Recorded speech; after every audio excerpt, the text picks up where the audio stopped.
Hello student. तो आज start करेंगे हीट का थर्ड लेक्चर। ठीक है, थर्ड क्या, फोर्थ लेक्चर। हम बात कर चुके हैं फर्स्ट, सेकंड, थर्ड। थर्ड में हमने कुछ न्यूमेरिकल सॉल्व किए थे।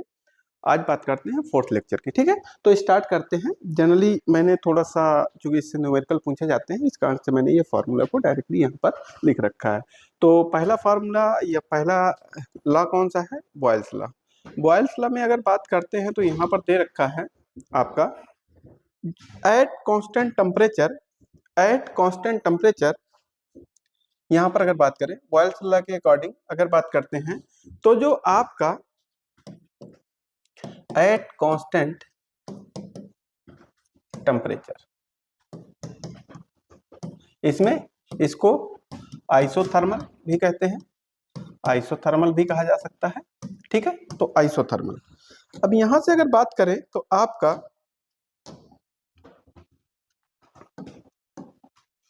आइसोथर्मल में क्या हो जाएगा, आपने एक आइडियल गैस इक्वेशन सुना होगा, पी बी इक्वल टू क्या होता है, एन आर टी होता है। तो जब टेम्परेचर भी कांस्टेंट हो गया, आर यहाँ पर गैस कांस्टेंट है, एन यहाँ पर क्या है, एक प्रकार से नंबर ऑफ मोल है। तो यहां से अगर बात करें तो p is equal to n r t divided by क्या हो जाएगा, आपका बी हो जाएगा। तो ये तो सब कुछ कांस्टेंट था, तो यहां से क्या हो सकता है, P is inversely proportional to B। ये फॉर्मूला आपका आएगा। ठीक है, तो according to Boyle's law PB equal to constant कह सकते हैं। तो यहां से ये भी कहा जा सकता है P1 B1 equal to P2 B2, ये भी लिखा हो सकता है, आपको कहीं कहीं मिल जाएगा। तो ये आपका एक लॉ बना। सेकंड अगर बात करते हैं चार्ल्स लॉ, यहां से भी क्वेश्चन पूछा गया है, इस कारण से इसकी भी बात कर लेते हैं। तो इसमें अगर बात करें तो आपका आ जाएगा सिंपल सा, जैसे वही फिर से PB equal to n r t, ideal gas equation. अब अकॉर्डिंग टू चार्ल्स लॉ यहां पर क्या हो जाता है कि आपका प्रेशर कांस्टेंट रहेगा, प्रेशर कांस्टेंट रहेगा, कांस्टेंट। तो इसी को कह सकते हैं आइसोबारिक प्रोसेस। ये आपको अभी एक बार मैं वहां पर भी दिखाऊंगा, आइसोबारिक प्रोसेस जब हम थर्मो पढ़ रहे होंगे वहां पर भी ये आएगा आइसोबारिक। तो जब यहां से क्या हुआ, प्रेशर, आइसोबारिक बार किसकी यूनिट होती है, प्रेशर की। आइसो का मतलब होता है कांस्टेंट। ठीक है, तो यहां से अगर बात करें V equal to n r t divided by क्या हो जाएगा P, ये क्या सब कुछ कांस्टेंट है। तो यहां से क्या रहेगा, B is directly proportional to T, ये रहेगा। तो ये दो लॉ है, आपको डायरेक्टली याद रखना है। केमिस्ट्री में भी आपको पढ़ाया जाएगा, सर पढ़ाएंगे, वहां इन डिटेल की बात करेंगे। मैं यहाँ पर जनरली इनके फॉर्मूला बताना चाह रहा था, जो कि हमें कुछ यूज करने होंगे, इस कारण से मैंने डायरेक्टली आपके फॉर्मूला बता दिए। ठीक है, नेक्स्ट अगर मैं बात करता हूं यहाँ पर तो कुछ पॉइंट्स हैं जो हमारे रह गए थे, उनको भी देख लेते हैं। ये जैसे यहाँ पर लिखा हुआ है anomalous behavior of water, anomalous behavior of water। Generally हमने सुना है कि जब वाटर का टेम्परेचर डाउन होगा तो वो फ्रीज होगा, यही तो सुना है। तो फ्रीज होगा तो जब लिक्विड फॉर्म है तो उसकी डेंसिटी कुछ और होगी। और जब यहां पर अगर बात करते हैं, जब आपका सॉलिड के फॉर्म में, फ्रीज होने का मतलब क्या है, सॉलिड के जब फॉर्म में जाएगा तो उसकी डेंसिटी कुछ और होगी, यही तो हुआ। ठीक है, तो यहां से अगर मैं देखता हूं तो आपने कहा कि डेंसिटी, तो टेम्परेचर के रिस्पेक्ट में अगर मैं वाटर की बात करता हूं, वाटर के लिए पर्टिकुलर यहां पर बात कर रहे हैं। ठीक है, तो वाटर के लिए अगर मैं यहां पर बात करूं, वाटर के लिए ये, तो जो इसके डेंसिटी का फॉर्मूला बनता है, ये डेंसिटी का रिलेशन बनता है आपके टेम्परेचर के साथ। तो ये टेम्परेचर की लाइन मैंने यहां पर कर दिया और ये डेंसिटी की लाइन है। तो इनिशियली अगर मैं बात करूं, जब टेम्परेचर 0 है, इसका मतलब वो सॉलिड फॉर्म में होगा, जो आपका वाटर था वो सॉलिड फॉर्म में होगा। तो सॉलिड की भी डेंसिटी कुछ ना कुछ होगी, 0 तो हो नहीं सकती है। इसका मतलब जब टेम्परेचर यहाँ पर T इक्वल टू 0 था, तब भी कुछ ना कुछ डेंसिटी वाली लाइन में था। और जैसे जैसे टेम्परेचर बढ़ता जा रहा है, मान लेते हैं यहाँ पर 4 डिग्री सेल्सियस तक बढ़ गया, 4 डिग्री सेल्सियस तक आ गया, तो यहाँ से डेंसिटी क्या हो रही है, बढ़ रही है। टेम्परेचर जब 0 से 4 हो रहा है तो यहाँ पर डेंसिटी क्या हो रही है, आपकी बढ़ रही है। और जैसे ही टेम्परेचर 4 डिग्री सेल्सियस से आगे हुआ, वैसे ही डेंसिटी क्या होना चालू हो गई, डिक्रीज होना चालू हो गई। तो इसका मतलब एक फिक्स्ड नहीं है कि टेम्परेचर बढ़ेगा तो डेंसिटी बढ़ती ही जाएगी। ठीक है, तो यहां पर वो पॉइंट लिखा हुआ है, temperature increase from 0 to 4, density क्या हो जाएगी, एक प्रकार से इंक्रीज करेगी। यहां से 0 से 4 हो रहा है तो यहां पर क्या हो रहा है, डेंसिटी इंक्रीज करेगी, उल्टा लिखा है डेंसिटी इंक्रीजेज, ये होगा, यहां से डेंसिटी इंक्रीज करेगी। जब आपका temperature increase from 4 degree centigrade तो डेंसिटी क्या हो जाएगी आपकी, यहां पर डिक्रीज कर जाएगी, यहां पर डेंसिटी आपकी डिक्रीज कर जाएगी, ये ध्यान रखिएगा। तो अब यहां पर मैं अगर आपसे बात करूं तो समझिएगा, आई थिंक मैं शायद पहले भी बता के आया हूं, ठीक है। तो यहां से ये वाला डायग्राम पूछा जाता है आपसे कि which option is correct, which option is correct, और ब्रैकेट में दिया होगा graph between density and temperature of water, और आपसे ग्राफ सही करवा लेगा। तो जब भी आप देखिएगा तो ग्राफ कुछ ये वाला सही करिएगा हमेशा, यहां से ये डेंसिटी है और ये आपका टेम्परेचर है, तो यहां से ये क्वेश्चन आप गलत नहीं करेंगे, क्योंकि मैंने देखा है बहुत ज्यादा ये क्वेश्चन गलत करते हैं बच्चे। अब यहां पर अगर देखते हैं तो जनरली इसको छोड़ देते हैं, इसका कोई इतना बड़ा रोल नहीं है।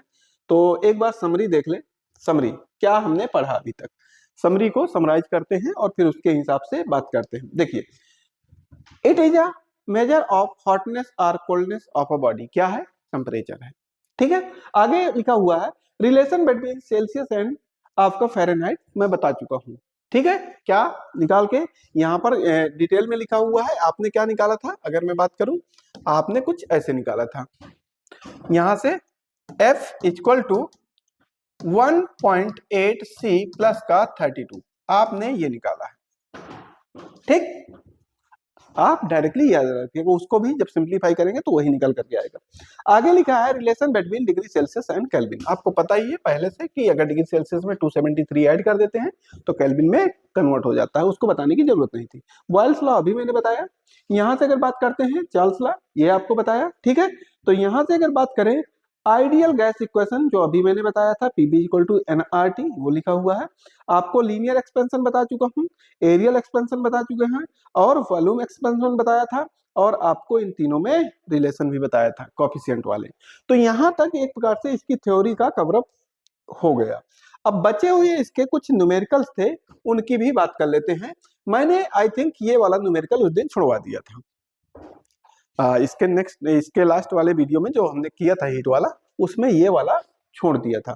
तो इसको भी आज कंप्लीट कर लेते हैं। क्या है, मैंने वहां पर कहा था कि कुछ इसमें एरर है, एरर कुछ नहीं है एक्चुअली, क्वेश्चन को मैं वहां पर कहे तो समझ नहीं पा रहा था कि क्या कहना चाह रहा है, ठीक है, ये कह सकते हैं, ये लैंग्वेज में क्लियर नहीं कर पा रहा था, ठीक। आज मैं वो लैंग्वेज को आपको क्लियर करके बताता हूँ।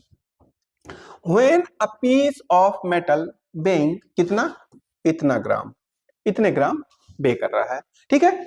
अब यहां से इतने डिग्री सेल्सियस, ठीक, as emerge in a current steam at इतना, इतने में उसने इमर्ज किया, तो इतने ग्राम स्टीम, यहां पर मैं मेटल बार बार समझ ले रहा था, यहां पर गड़बड़ हो रहा था, मैं ढंग से क्वेश्चन को पढ़ नहीं रहा था, यहां पर मैं मेटल कंसीडर कर ले रहा था, वहां पर स्टीम दिया है, स्टीम कंडेंसेट हुई है, और स्टीम की लेटेंट हीट मुझे पता थी, वही सबसे बड़ी वहां पर मिस्टेक हो जा रही थी मेरी, मैं मेटल की लेटेंट हीट ढूंढने चल दिया था। आपकी किसकी पता है, स्टीम की पता है, और यहीं पर मैं क्वेश्चन को समझ नहीं पा रहा था। तो यहां जो क्वेश्चन का आंसर आना है वो रहेगा heat given, heat given equal to heat taken, ये हुआ। तो हीट गिवन का अगर बात करें, कौन दे रहा है, यहां से यही तो दे रहा है, और हीट ले कौन रहा है, आपका मेटल ले रहा है, तो यहां से बस आप कर दीजिए। तो यहां से अगर बात करते हैं हीट गिवन कौन, तो यहां से अगर बात करें तो आप डायरेक्टली इतना हीट का लॉस हुआ, मतलब इतना हीट ये दे रहा था, तो यहां से आपका आ जाएगा m s delta t equal to m into l. ये एम किसके लिए है, ये स्टीम के लिए, यही कंडेंसेट हुई है, यही अपना स्टेट चेंज की है, ध्यान रखना। तो यहां से अगर बात करते हैं ये किसके लिए है, ये आपका मेटल के लिए है, तो कितना है 48.3 और एस निकालना था। और चेंज इन टेम्परेचर की अगर मैं बात करता हूं यहां पर, तो चेंज इन टेम्परेचर कितना है आपका, इतना था और इतने से इतना, मतलब एक प्रकार से इस टेम्परेचर पे उसने डाला था, तो यहाँ पर टेम्परेचर इंक्रीज या डिक्रीज हुआ होगा, तभी तो स्पेसिफिक हीट आई है। तो यहाँ से 100 माइनस का कितना 10.7, और यहाँ से क्या हो जाएगा, m दे रखा है 0.762 और आपको ये पता है 540। तो जब यहां से s की वैल्यू को कैलकुलेट करूंगा, s इक्वल टू निकालूंगा, तो आप कैलकुलेट कर सकते हैं, आपकी जो वैल्यू आएगी वो वैल्यू हो जाएगी आपकी d वाली। जब आप कैलकुलेट करेंगे, इसको वैल्यू को रखेंगे, तो आपकी ये वैल्यू आ जाएगी। s की वैल्यू निकालना है, जो कि ये आपका s दे रखा है, ठीक है, इसकी वैल्यू कैलकुलेट करना है। तो ये भी आपका एक प्रकार से मैंने सॉल्व करवाया। ये वाला भी सॉल्व करवा दिया था पिछले लेक्चर में, ये सॉल्व हो चुका था। नेक्स्ट क्वेश्चन हमारा ये बचा हुआ था। तो ये वाले क्वेश्चन में दे रखा है what is the mass of a material whose specific heat capacity is 400 joule per kg. अब यहां से मैं डेटा लिखते चल रहा हूं। एस इक्वल टू क्या है 400 जूल पर केजी, ये आपको दे रखा है स्पेसिफिक हीट। आगे दे रखा है फॉर अ राइज टेम्परेचर, कहां से कहां, आपका यहां से यहां राइज हो रहा है, तो डेल्टा टी की वैल्यू कितना दे रखा है, अगर यहां से बात कर ले आपका वैल्यू आ जाएगी 10 डिग्री सेल्सियस, ये वैल्यू आ गई, ठीक है। हीट रिसीव्ड इज इतना, और कितने जूल हीट यहां से रिसीव कर रहा है, तो यहां से अगर लगा दें Q equal to m s delta t, तो आपसे पूछा क्या है, मास पूछा है, तो मास कर देंगे। हीट कितनी दे रखा है, ये दे रखा है, तो 20 और किलो को सीधे जूल के रिस्पेक्ट में कन्वर्ट कर दिया। एम मुझे निकालना है, स्पेसिफिक हीट दे रखा है 400 और यहां से ये कितना दे रखा है, दोनों का चेंज 10 का दे रखा है। तो अब यहां से अगर बात करते हैं तो 3 जीरो, ये आपके 3 जीरो कट चुके हैं, 4 से काटा तो 5 टाइम्स कट गया, तो m इक्वल टू कितना हो गया 5 kg आपका हो गया। क्वेश्चन इस प्रकार के पूछ लेता है आपसे, क्योंकि इसमें कैलकुलेशन होता नहीं है, दिमाग लगाओगे तो क्वेश्चन सॉल्व हो जाता है, ठीक है, ये इसलिए।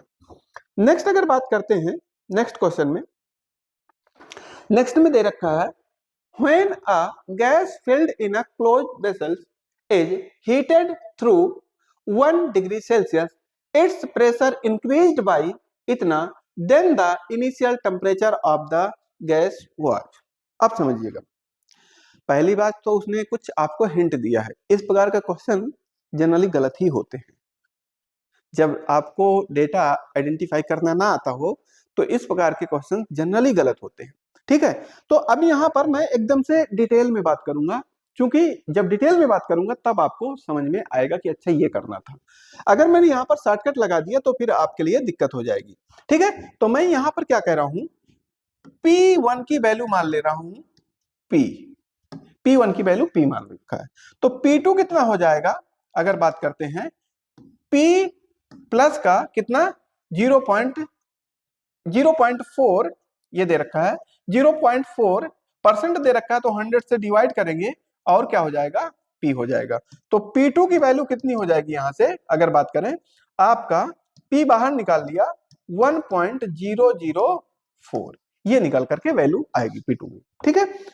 अब एक चीज अगर मैं ध्यान से यहां से पढ़ो तो क्लोज्ड वेसल्स कहा उसने, क्लोज्ड वेसल, इसका मतलब वॉल्यूम तो उसका नहीं बढ़ेगा, तो B1 इक्वल टू B2 होगा।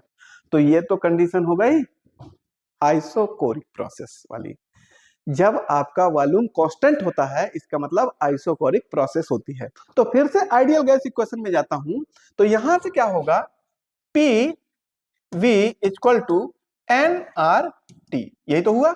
तो यहां से अगर बात करें तो P इक्वल टू प्रेशर की बात कर रखा है NR डिवाइडेड बाई B, ये वैल्यू कांस्टेंट है और ये, तो यहां से P1 divided by P2 equal to क्या हो सकता है, T1 डिवाइडेड बाई T2, ये लिखा जा सकता है।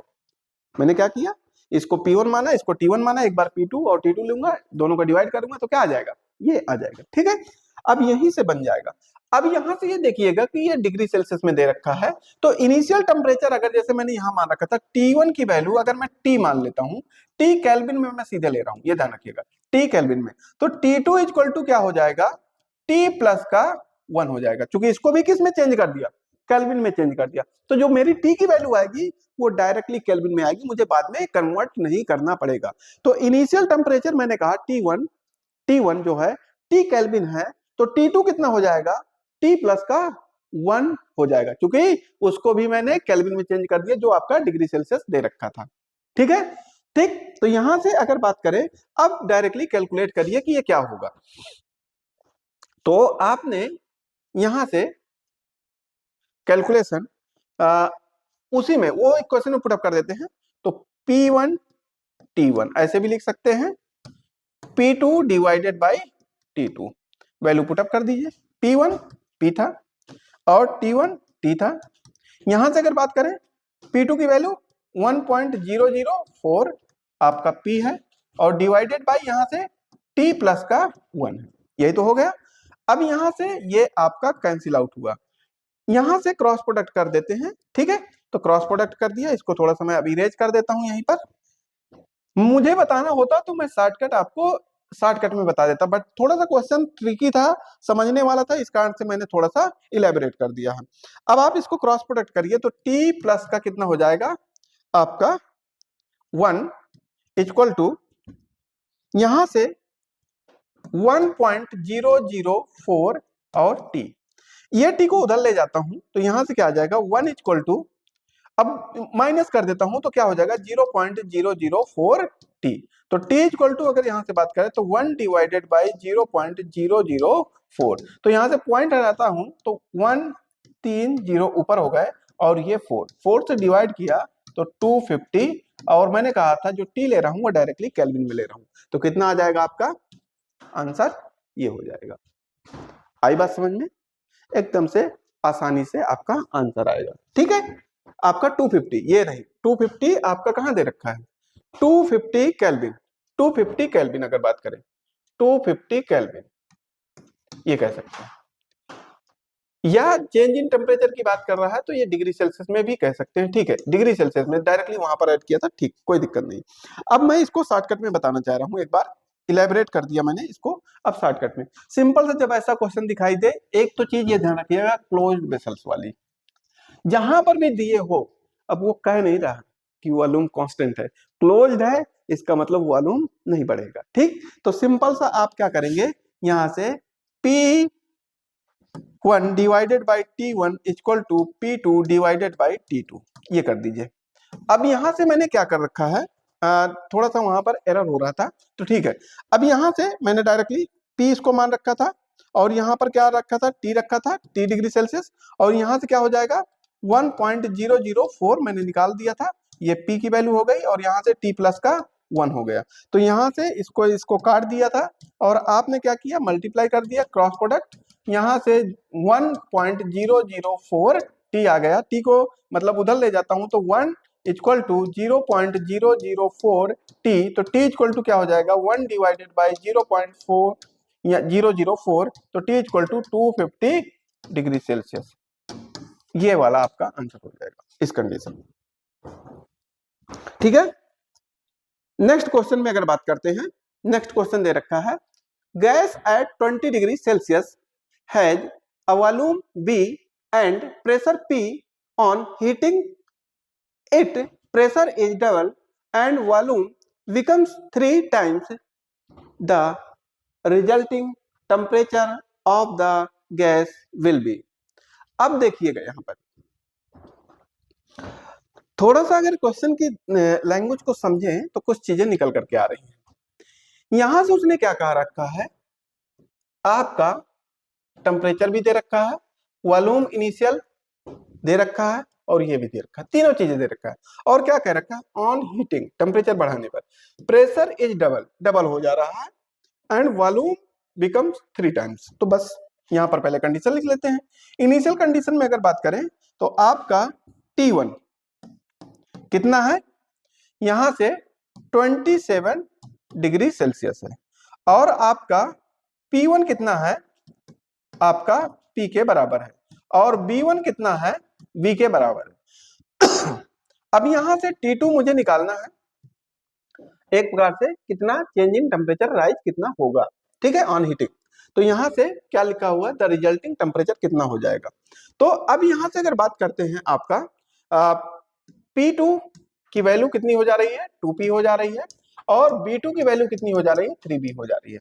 बस यहां से लगा दीजिए PB इक्वल टू NRT। तो यहां से अगर बात करें, आपने क्या किया, PB P1 B1 डिवाइडेड वो equal to NRT1 divided by P2 B2 और यहां से NRT2। क्योंकि ये तो कांस्टेंट थे, ये तो चेंज नहीं होंगे, वैल्यू यहीं पर पुटअप करना है, डायरेक्टली वैल्यू पुटअप करिए, आंसर ले लीजिए। तो यहां से क्या हो जाएगा आपका, ये PB और यहां पर कितना हुआ, अगर बात करें आपका हो जाएगा P2 P2 2P और 3B, यही तो हो गया। यहां से T कितना दे रखा है, 27 और यहां से T1 कितना T2 कितना दे रखा है, ये दे रखा है। अब अगर टेम्परेचर कहीं पर डिवाइड हो रहा होगा, टेम्परेचर कहीं पर डिवाइड हो रहा होगा, तो मैंने कुछ आपको बताया था कि ऐसे डिग्री सेल्सियस में नहीं रखेंगे। अगर आपने डिग्री सेल्सियस में इसको रख दिया तो 100% आंसर गलत हो जाएगा, ठीक है। तो यहां पर क्या करेंगे, आप सीधे किस में पहले रखेंगे, केल्विन में रखेंगे और केल्विन से इसको डिग्री सेल्सियस में कन्वर्ट करवाएंगे, क्योंकि यहां पर टेम्परेचर डिवाइड हो रहा है। मैं रखते चला जा रहा हूं, आप सीधे रखते चले जा रहे हैं, गलत हो जाएगा। जब T1 में T2 डिवाइड हो रहा हो, ऑलवेज आप क्या किस में रखेंगे, केल्विन में रखेंगे। तो यहां से कितना 273 ये ऐड कर दिया और यहाँ पर T2 को मैंने डायरेक्टली क्या मान रखा है कि केल्विन में आएगा, ठीक, इसमें रखने की कोई जरूरत नहीं, बाद में 273 माइनस कर दूंगा, यहाँ पर रख भी सकता था, कोई मतलब नहीं, ठीक है। तो यहाँ से 6 आया और यहाँ से 3 आएगा, तो एक प्रकार से T2 की वैल्यू कितनी आ जाएगी, 300 मल्टीप्लाई 6, क्योंकि यहाँ से ये कट चुका होगा, तो एक प्रकार से 1800। और इसमें जैसे ही T2 मुझे निकालना होगा डिग्री सेल्सियस में, तो 1800 माइनस का 273, तो आपकी वैल्यू कितनी आ जाएगी, अप्रोक्सीमेट ये वैल्यू आ जाएगी डायरेक्टली, ठीक है। अब आपको बात समझ में आई होगी कि मैं क्या कहना चाह रहा था। वहां पर अगर मैं रखता और इसमें मल्टीप्लाई करके 6 का देख लीजिए, 27 मल्टीप्लाई 6 अगर मैं करता हूं तो यहां से आपका 2 आया, यहां से 4 4 और इसका इसके साथ मल्टीप्लाई करके और 4 ऐड करके तो कितना आ जाएगा 162, और 162 यहां पर ऑप्शन में दिया था, जो कि आपका गलत हो जाता। तो ये टेम्परेचर हो जाएगा, ठीक है, ये ध्यान रखिएगा, ठीक। नेक्स्ट अगर मैं बात करता हूं, नेक्स्ट क्वेश्चन, ये थोड़ा सा क्वेश्चन आपका ट्रिकी है, थोड़ा सा इसके बारे में अभी मैंने बताया नहीं है, पर मैं यहाँ पर क्वेश्चन जनरली बता देता हूँ। ये क्वेश्चन एक फार्मूला आएगा आपको, Q इक्वल टू N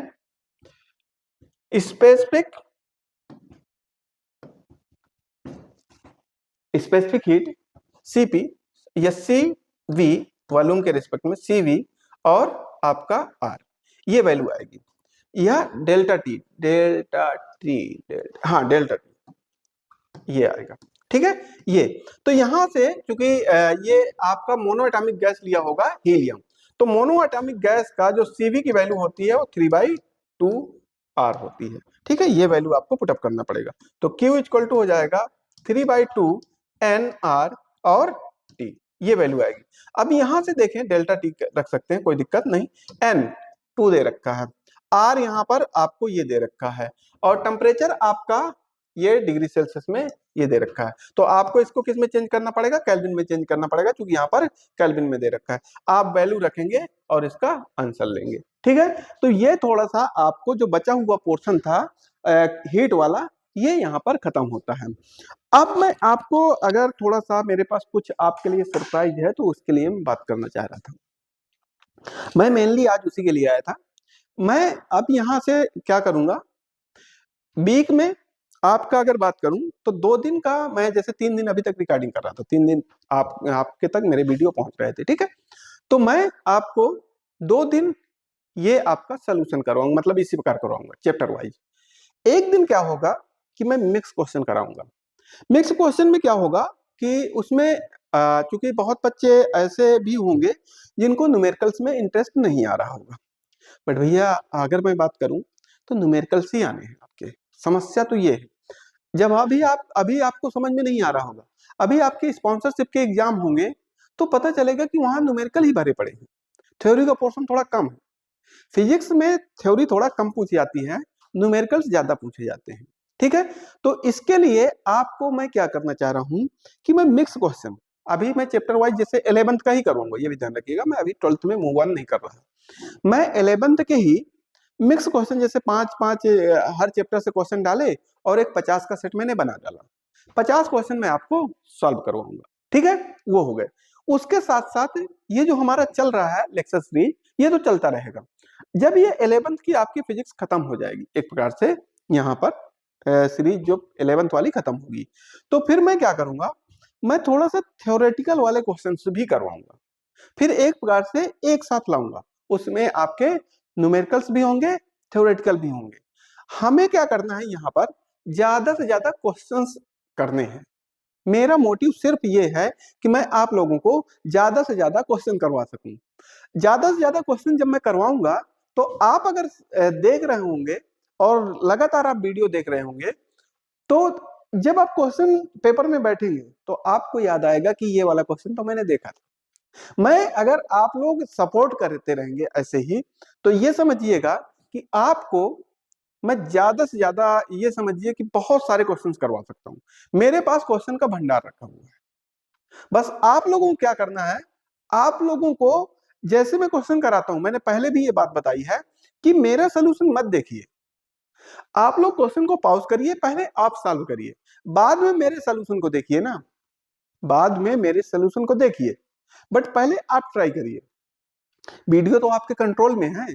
जैसे ऑफलाइन क्लासेस में क्या होता है, ऑफलाइन क्लासेस में यहाँ पर ये होता है कि जैसे मैंने पीपीटी खोल दिया, बच्चे कर रहे हैं, जब वहां से आंसर आना चालू हुए फिर मैंने बाद में बताया। ये ऑनलाइन में तो नहीं हो सकता है कि मैं क्या कर दूं, एक प्रकार से पॉज ले लूं और मैं कह दूं कि सॉल्व करो, ठीक? तो ये इसके लिए आपको क्या करना पड़ेगा, जो वीडियो है उसको आपको पॉज करना है और क्वेश्चन को पहले खुद से अटेम्प्ट करना है। खुद से अटेम्प्ट करने के बाद फिर जब आपको क्वेश्चन नहीं आएगा तो आप क्या करेंगे, मेरे सोल्यूशन को देखेंगे। बाई चांस आपका आंसर आ गया, अब मैंने उसको हो सकता है शॉर्टकट में किया हो, आपने लॉन्ग वे में किया हो, तो अब वो तरीका अपनाना है जो मैंने किया था शॉर्टकट वाला। हो सकता है आपने उससे भी शॉर्ट में किया हो, तो फिर अपने तरीके पे अडिग रहना, टिके रहना। यहाँ पर हमें आंसर से मतलब है, सोल्यूशन से मतलब बिल्कुल भी नहीं है। हमारा अगर आंसर सही है तो फिर सब कुछ मामला सही है, ठीक? वो कैसे भी हो। एक चीज छोड़ करके तुक्का, तुक्के में भैया एक बार आपका साथ दे सकता है लक, बार बार नहीं देगा। आप यहाँ पर क्या होता है कि क्वेश्चन पेपर लेकर के बैठेंगे, यहाँ तुक्का मार लेंगे, आपके इतने आ गए, आप बड़े खुश हो रहे हैं। जरूरी नहीं है कि जिस दिन आप एग्जाम दे रहे हो उस दिन भी आपके तुक्का सही चले जाए। तो इस कारण से ये ध्यान रखिए, थोड़ा सा ठंडी का सीजन चल रहा है, बढ़िया पढ़ाई में मन लगेगा तो पढ़ाई पे फोकस करिए। और ज्यादा से ज्यादा आपके पास अगर बात करें, मुश्किल से 5.5 महीने बचे हुए IMU के, मैं ये कहता हूँ 5 महीने 6 महीने मान लेते हैं, 6 महीने से मतलब बिल्कुल, जब आपके स्पॉन्सरशिप के एग्जाम स्टार्ट हो जाएंगे तो आपकी पढ़ाई थोड़ा कम हो जाएगी। फिर उस समय लोड ले रहे होंगे, अरे बाल कटवाना है यार, कल इंटरव्यू है, अरे परसों उस कंपनी का स्पॉन्सरशिप, बड़ा मतलब उस समय हेडक हो जाएगी। तो ये अभी फरवरी तक एकदम से जी तोड़ मेहनत कर दीजिए। आपका अगर अभी फरवरी तक में पढ़ लिया सब चीजों को, तो ये समझिएगा कि आपके लिए जब आपका स्पॉन्सरशिप का एग्जाम हो रहा होगा बहुत बेनिफिट मिलेगा। यहीं से पूछे 11th की फिजिक्स तो एकदम से रट डालिए, मैं कहता हूँ। क्यों मैं कह रहा हूँ, स्पॉन्सरशिप में बहुत हेल्प करती है, आपके इंटरव्यू में बहुत हेल्प करती है, ठीक है? तो आपको 11th को बहुत डिटेल में पढ़ना है। क्योंकि उससे इंटरव्यू के क्वेश्चन बनते हैं। जब 12th की बात करेंगे तो 12th में भी थ्योरी का पोर्शन ज्यादा इतना ये नहीं कह सकते, पर बिल्कुल इग्नोर नहीं करना। पढ़ना में, मेरा कहने का मतलब है पढ़ना सब कुछ है, छोड़ना कुछ नहीं है। अगर आपने ये मन बना लिया कि ये मुझे छोड़ना है और ये पढ़ना है, तो उतना क्वेश्चंस आप पहले से पीछे होते जा रहे हैं, उन चैप्टर्स को पहले से आप पीछे होते जाए बाकी कंपटीशन की कंपैरिजन में। तो पढ़ना सब कुछ पड़ेगा, छोड़ना कुछ नहीं है अगर आप कंपटीशन की तैयारी कर रहे हैं। ठीक है, तो आज के लिए इतना ही रखेंगे, बाकी नेक्स्ट लेक्चर में मिलेंगे थर्मो के साथ। हो सकता है अगर थर्मो ना कराऊं तो मैं आपको वही प्रैक्टिस क्वेश्चन भी करवाना चालू कर सकता हूं, तो प्रैक्टिस क्वेश्चन भी कर लेंगे, कोई दिक्कत नहीं है। तो हमें ये करना है कि 3 दिन में 2 दिन आपका जो ये क्लासेस चल रही थी ये करेंगे, और एक दिन ऐसा होगा जो मिक्स क्वेश्चन की एक सीरीज चला देंगे। ठीक है, तो एक दिन वो करेंगे और एक दिन ये करेंगे, ठीक रहेगा।